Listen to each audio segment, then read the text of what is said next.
This is Alan Farley from FX Empire.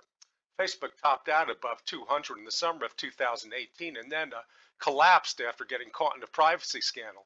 Sold off big time down to the 120s and recovered during 2019, working its way back up to the prior high in the first quarter of 2020. There was a minor breakout before the pandemic sell-off took control, setting the stock within about 15 points of the prior low in a very volatile correction. Now it recovered at the same pace as the prior decline, coming back up to this high in May and then breaking out.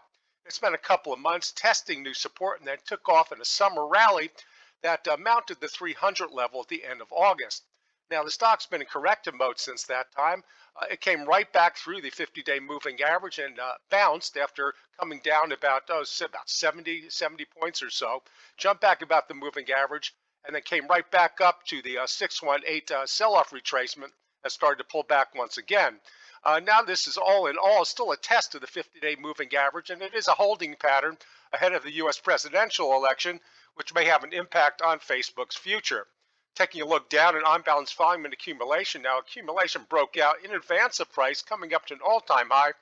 There was a minor distribution wave, and now it's settled into this holding pattern as well. As a result, even if Facebook beats earnings tomorrow, I don't think there's going to be that much of a reaction because everyone's getting a little nervous about what's going to happen next week, whether we have a contested election, whether there's going to be violence, whether there'll be an uncontested election or a landslide. So given that uncertainty and the political conflicts that Facebook finds itself in terms of bias and attacks from both sides of the aisle, it's probably best to just watch that earnings report and not jump in with exposure at this time.